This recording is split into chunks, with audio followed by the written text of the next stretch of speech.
Aujourd'hui, il y a un sujet sur lequel je voudrais vraiment discuter avec vous. Parce que je pense que c'est très, très, très important d'en parler. Et c'est très important de faire allusion à ça. Parce que c'est la base d'une relation, je pense. À mon avis, hein, je ne suis pas une experte, mais à mon avis, je pense que c'est la base d'une relation. On a beau être une bonne personne, on a beau être une bonne femme, un bon époux, un bon mari, une bonne personne en général, mais ça, ce serait important si on creusait un peu là-dedans.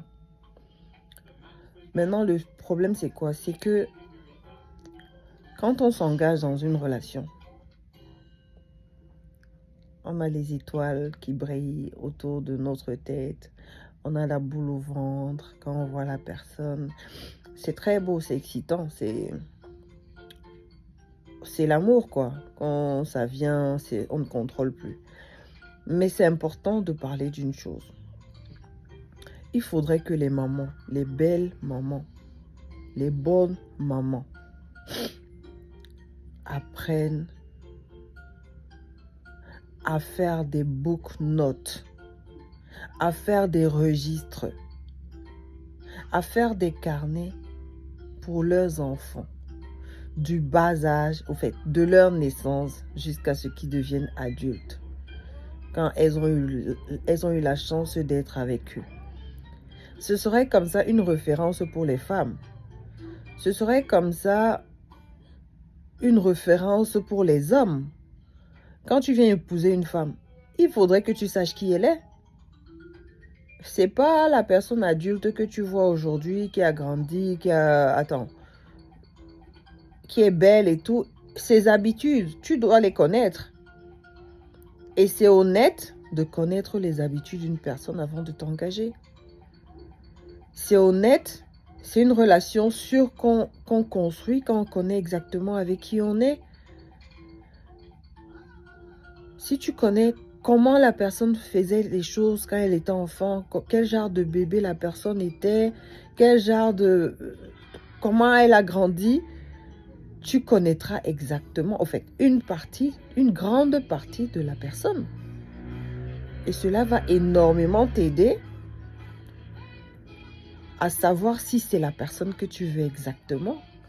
Parce qu'aujourd'hui, on accouche nos enfants et puis on commence à constater, oh, il a telle habitude. Ah, il ressemble à son père. Ah, il ressemble à sa mère.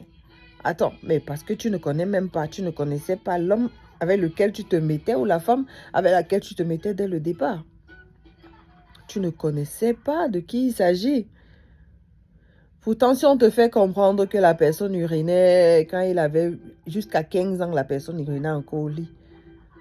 Ou bien que c'était un pleurnichard, quelqu'un qui pleurait, c'est-à-dire qu'il fallait une armée entière pour calmer. Et même la main ne faisait rien. Tu sais si tu t'engages sur ce terrain ou pas. Tu sais si c'est une chose par amour que tu vas supporter ou pas. Même si je sais que beaucoup ici sont comme moi. Hein. Nous, quand on aime là, on est aveugle, on fonce. Après les conséquences, on porte ça sur nous. On va faire comment? Mais je parle ici pour les gens qui aiment être prudents. Les gens qui n'aiment pas quand c'est « oh, si je savais ». Si je savais. Parce que nous, là, on s'est retrouvés dans des situations amour aveugle que aujourd'hui on a seulement la main pour porter notre tête comme ça. Mais on va faire comment? On est seulement dedans. On est seulement dedans. On parle pour ceux qu'on veut sensibiliser. Ceux qui veulent être sensibilisés. Maintenant, je parle ici aux mamans. Faites des carnets de vie de vos enfants. Faites des notes pour vos enfants qui vont servir à leur vie future, qui vont servir à leur compagne, qui vont servir à leur compagnon.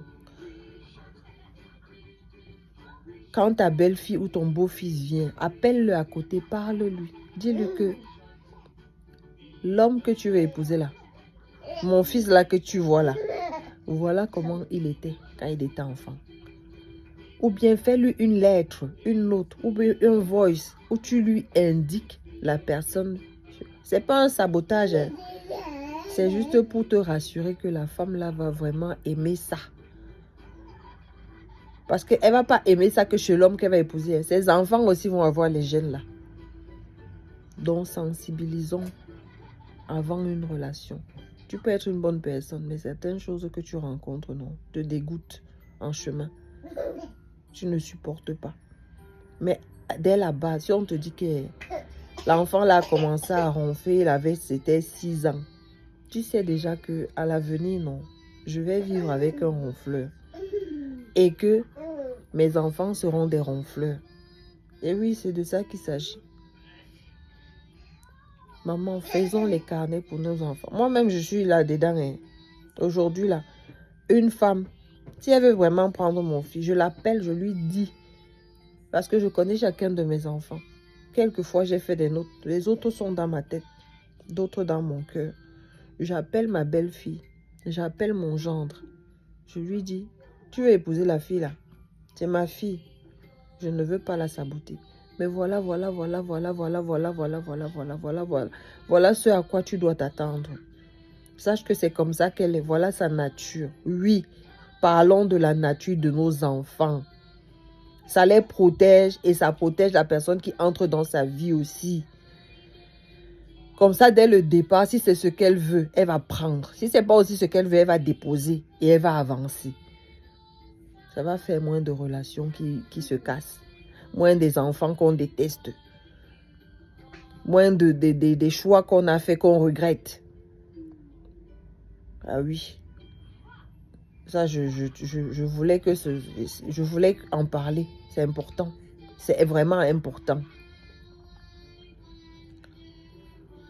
Donc, sur ce, je vous quitte et à la prochaine.